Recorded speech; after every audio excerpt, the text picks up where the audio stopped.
લાગણી કરવામાં આવે છે પરમ પૂજ્ય આચાર્ય ભગવાન મુક્તિચંદ્ર સુધીજી મહારાજ સાહેબના શિષ્ય રત્ન પરમ પૂજ્ય મહાત્મી વિજયજી મહારાજ સાહેબની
104મી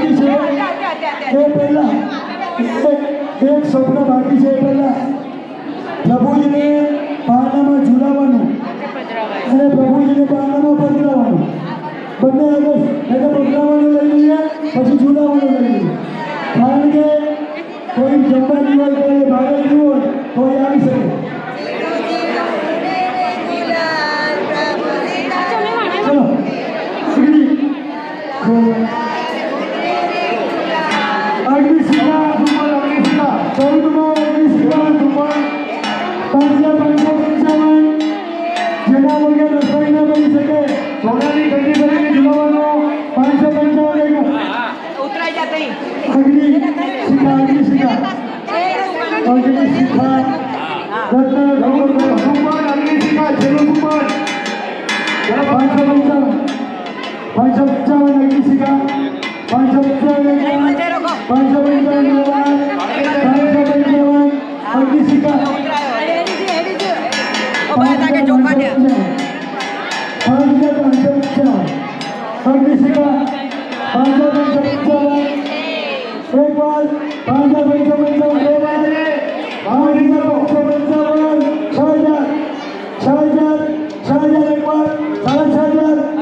મમ્મી 18,000 19,000 રૂપિયા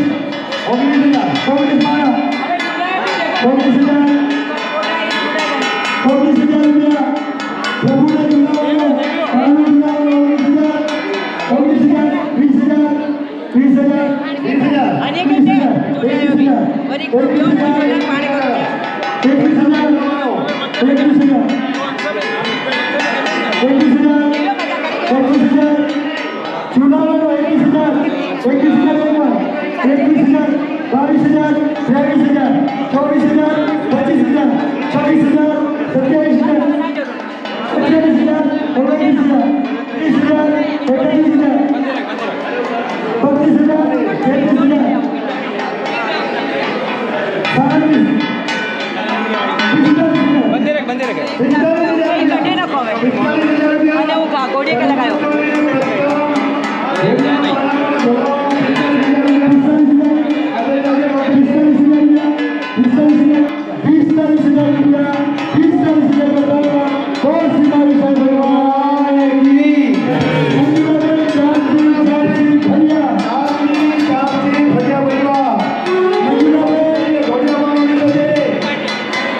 મંત્રિત કરો એટલે શાસનના કામ કરે હું બીજા કામ કરે છે એટલે શાસનના કરે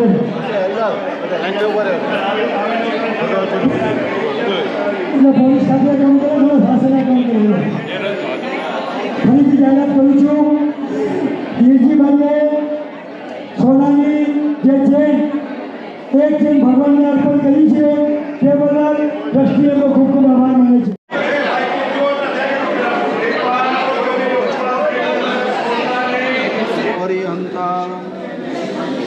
नमो सिद्धाय नमो आय्याणं नमो अज्जायाणं नमो तोये सब्बसाहुनं एषो पञ्चानमुक्कारो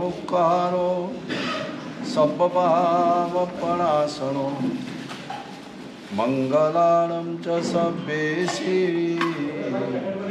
परमं भवै मंगलम् श्री शंखेश्वर मंडल पार्श्वजिन प्रणत कल्पतरु कल्प चूरय दुष्ट व्रातं पूरय मे वाञ्छितं नाथ मंगलं पद्मजितात्या मंगलं कनकोभू मंगलं सूर्यदेवेन्द्र कलापूर्णोऽस्तु मङ्गलं कलापूर्णोऽस्तु मङ्गलं कलाप्रदस्तु मङ्गलं परमात्मानी 3 આજ્ઞા છે જગન્ય, મધ્યમ અને ઉત્કૃષ્ટ. જગન્ય આજ્ઞા સામાયિક, મધ્યમ આજ્ઞા પૌષદ, ઉત્કૃષ્ટ આજ્ઞા દીક્ષા.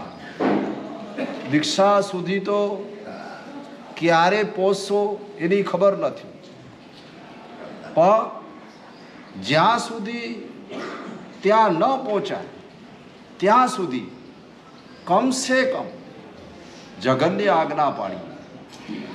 જગન્ય આજ્ઞા તો ઘડીએ પાડી, મધ્યમ આજ્ઞા પાડીએ. પૌષદ, કેટલા બધા ભાગ્યશાળીઓએ 64 પ્રહરી પૌષદ કરેલા છે, પણ કરનારા કરતાં નહીં કરનારા ઘણા છે.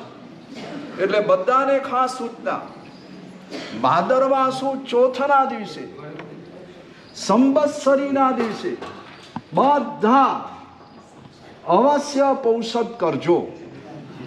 પૌષદ એટલે વીરતીની અંદર આવી જવું. અત્યારે આપણે ઘોર અવિરતીની અંદર પડેલા છીએ. હું તો તમને ત્યાં સુધી કહેવા માંગુ છું, જે લોકો ખરેખર ભાવના ધરાવતા હોય મારે ભગવાનના શાસનમાં પ્રવેશ કરવો છે, એણે વ્રતનો સ્વીકાર કરવો જોઈએ. એ વ્રત જગમે દીવો મેરે પ્યારા, એ વ્રત જગમે દીવો. એટલે ચોથા વ્રતનો સ્વીકાર. આના કારણે તમારું પુણ્ય વધશે, તમારું સ્વાસ્થ્ય સારું થશે. એક જબરદસ્ત તમારી અંદર, જેણે પણ માનસિક સ્થિરતા જોઈતી હોય, 3 વર્ષ સુધી બ્રહ્મચર્યનું પાલન મનથી, વચનથી, કાયાથી કરવાનો પ્રયત્ન કરે. માત્ર સંકલ્પ રાખીને આ વીરતીમાં પ્રવેશ છે. એના કારણે તમારા માનસિક સંકલ્પ વિકલ્પો બધા શાંત થઈ જશે. આ એક પરમાત્માએ બતાવેલો માર્ગ છે. એટલે ભાદરવા સુદ ચોથના દિવસે પૌષદનું આમંત્રણ અમારા તરફથી અમારા મૂલચંદભાઈને બધા તમને સાધર્મિક ભક્તિ માટે ને પારણા માટે આમંત્રણ આપશે. અને અત્યારે ભાદરવા સુદ ચોથના તમે પૌષદ કરો તો પૌષદ ખરેખર તમને ગમી જાય. કારણ કે શરૂઆતમાં ન પણ ગમે. મરચા શરૂઆતમાં ગમતા હતા, 2 વર્ષના કીકલા હતા ત્યારે, અને અત્યારે મરચા વગરનું શાક નથી ગમતું. આ ભગવાનનો ધર્મ મરચા જેવો તીખો છે. તમે શા માટે ગભરાઓ છો? એટલે તમારા બધાની અંદર એવી આદત પડે વીરતીની કે કમસે કમ 50 દિવસના ઉદ્ધાંત કરવાની તમને બધાને ભાવના પેદા થાય. મેં મારા જીવનમાં ઉદ્ધાંત ન કર્યા. આટલી બધી અનુકૂળતા હોવા છતાં પણ બાજુમાં તીર્થ હોય, નમસ્કાર જેવું તીર્થ હોય, શાંત અને રળિયામણું વિહરમાન ભગવાન સિમંદર દાદા જ્યાં બિરાજમાન હોય, ગચ્છાધિપતિ કલાબ્રહ્મ સુરી મહારાજ દ્વારા છેલ્લી પ્રતિષ્ઠા. મનમાં મનોરથ કરજો, કમસે કમ એટલું કરજો. રાતના જ્યારે સુવો, 12 નવકાર મંત્ર જ્યારે ગણો ને ત્યારે સિમંદર દાદાને પ્રાર્થના કરજો, હે સિમંદર સ્વામી દાદા, આપની છત્રછાયામાં મારે ઉપદાન તપ કરવા છે. તો ખરેખર આ તમે મનોરથ મનમાં રાખી, વીરતીના મનોરથ, મધ્યમ વીરતીના મનોરથ મનમાં રાખી અને આ પવિત્ર કલ્પસૂત્ર એક વાત યાદ રાખો, અત્યારે જન્મ દિવસ નથી, જન્મ વાંચન દિવસ છે. એટલે વાંચતા વાંચતા ભાદરવા સુદ એકમના દિવસે અત્યારે ભગવાનના જન્મ વાંચનનો સમય આવે છે. આ ક્ષણ ચતુક્ષણ, જો જન્મ વાંચનનો પણ આટલો બધો મહિમા હોય તો સાક્ષાત પરમાત્મા જ્યારે જન્મ્યા હશે ત્યારે કેટલો જોરદાર મહિમા હશે, એની તમે કલ્પના કરી જોજો. હવે આ 14 પૂર્વમાંથી ઉદ્ધૃત થયેલું આ જે સૂત્ર છે એના મૂળ શબ્દો તમે સાંભળજો. તેણમ કાલેણમ તેણમ સમયેણમ સમણે ભગવમ મહાવીરે જેસે ઘિમાણમ પડવે માસે દુચ્ચે પક્ષે ચિત્ત શુદ્ધે તસણમ ચિત્ત શુદ્ધ સ તેરસી દિવસેણમ નવણમ માસાણમ બહુ પરિપુન્નાણમ અધઠ્ઠમાણમ રાઈન્દિયાણમ બીકંતાણમ ઉચ્ચઠ્ઠાણ ગયેસુ ગયેસુ પડમે ચંદ જોગે સોમાસુ દિશાસુ વિતિવીરાસુ વિશુદ્ધાસુ જયેસુ સવ્વસ ઉણેસુ પયા હિણાનુકુલંસી ભૂમિ સપંસી મારુયંસી પવાતંસી નિફન્ન મેણ્યંસી કાલંસી પમુય પકિલિયેસુ જણવયેસુ ભૂવરત્તા વરત્તકાલ સમયંસી અથુત્તરાયીમ નખત્તેણમ ચંદેણમ યોગમુવાગયેણમ આરોગ્યમ દારયમ પયાયા. તે કાલ અને તે સમયની વિશે આખી પ્રકૃતિ જ્યારે આનંદના હિલોળે હિંચકા દ્વારા ઝીલી રહી હતી, હિલોળા કરી રહી હતી. કવિને એવી કલ્પના થઈ આખી સૃષ્ટિ આટલી બધી આનંદમાં કે ભગવાન જ્યારે જન્મ્યા તે વખતે આખી સૃષ્ટિ માત્ર માણસ નહીં, માત્ર ચેતન પદાર્થ નહીં, નિર્જીવ પદાર્થ પણ આનંદમાં હતા. તે વખતે એમને પૂછવામાં આવ્યું, કવિએ પૂછ્યું પર્વતને, તમે કેમ આનંદમાં છો? મેરુ પર્વતે જવાબ આપ્યો, આજ સુધીની અંદર કેટલા બધા અનંતા તીર્થંકરો થયા, કોઈએ મારો સ્પર્શ નથી કર્યો. આ ભગવાન મહાવીર સ્વામી પોતાના ચરણ દ્વારા મારો સ્પર્શ કરવાના છે એટલે આનંદમાં છું. ધરતી માતાને પૂછ્યું, તું કેમ આનંદમાં છે? મારી અંદર કેટલાય વર્ષોથી ખજાના દટાયેલા પડેલા છે લોભિયાઓના, હજી સુધી ક્યારે ઉપયોગમાં નથી આવ્યા, પણ ખરેખર હું ધન્ય બની જઈશ આ પરમાત્મા જ્યારે વરસીદાન આપશે ત્યારે આ મારો ખજાનો એનો સદુપયોગ થવાનો છે માટે નાચું છું. નદીને પૂછ્યું, તું કેમ આનંદમાં છે? અરે મારા કિનારે આ મારા પ્રભુને કેવલ્યાન થવાનું છે. કમળને પૂછ્યું, તું કેમ આનંદમાં છે? કમળે જવાબ આપ્યો, ભગવાનને કેવલ્યાન થયા પછી મારા ઉપર પોતાના ચરણોને સ્થાપિત કરતા કરતા વિહાર કરવાના છે. પક્ષીઓને પૂછ્યું, એમણે જવાબ આપ્યો, ભગવાન જ્યારે ચાલશે ને ત્યારે પ્રદક્ષિણા આપવાનો મોકો અમને મળવાનો છે. વૃક્ષોએ કહ્યું કે આ ભગવાન જ્યારે પસાર થશે અમને પ્રણામ કરવાનો અવસર મળશે. એક એક વસ્તુ આનંદમાં છે. અરે વાયુ પણ આનંદમાં છે, સમગ્ર ઋતુઓ પણ આનંદમાં છે. એકી સાથે ફૂલવાનો અમારો મનોરથ આજ સુધીમાં ક્યારે સફળ થયો નથી, આ પરમાત્માના પ્રભાવથી સફળ થશે. આવું જ વર્ણન આ ભદ્રબાહુ સ્વામી મહારાજ અહીં કરી રહેલા છે. સાંભળજો.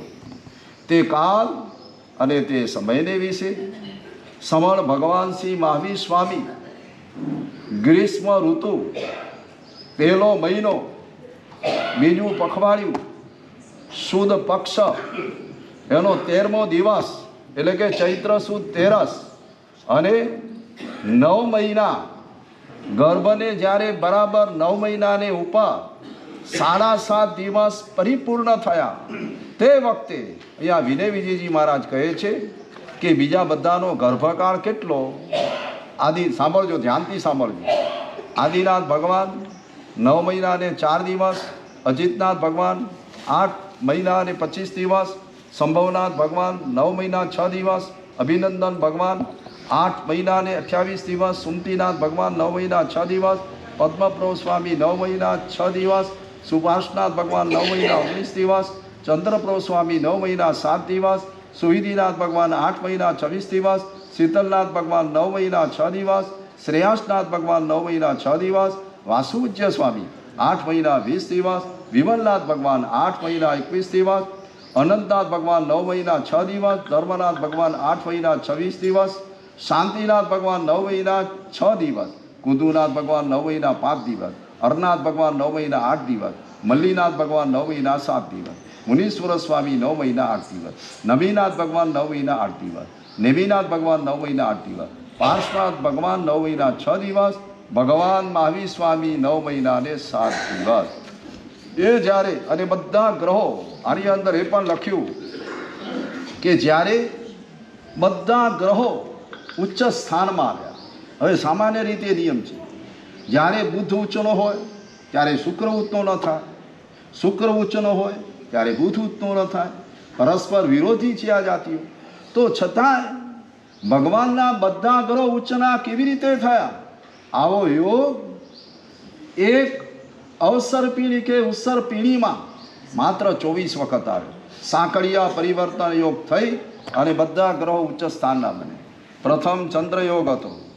દિશાઓ જ્યારે સૌમ્ય હતી, અંધકાર રહિત હતી, વિશુદ્ધ હતી, અને પક્ષીઓ જ્યારે જય જય અને મંગલ શબ્દ બોલતા હતા, મંગલકારી શબ્દ બોલતા હતા, અને જ્યારે પવન ઠંડો ઠંડો મીઠો મીઠો ભૂમિને સ્પર્શતો એવો અનુકૂળ પવન જ્યારે વાઈ રહેલો હતો, અને આખી ધરતી પાંખથી જ્યારે લચેલી હતી, અને લોકો બધા આનંદ અને ક્રીડાની અંદર, વસંત ઋતુ છે એટલે આનંદ અને ક્રીડાની અંદર મગ્ન હતા, તે વખતે પૂર્વરાત્ર અપરાત્ર એટલે કે મધ્યરાત્રિના સમયે ઉત્તરા ફાલ્ગુની નક્ષત્રમાં ચંદ્રમાનો જ્યારે યોગ આવ્યો, ત્યારે આરોગ્યવાળા એવા ત્રિશલા મહારાણીએ આરોગ્યવાળા એવા પુત્રને જન્મ આપ્યો. Yeah.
પણ સપનાના લાભ લીધા છે એ બધાને વિનંતી છે કે આપ તમારા સપના સાથે લઈને ચાલજો.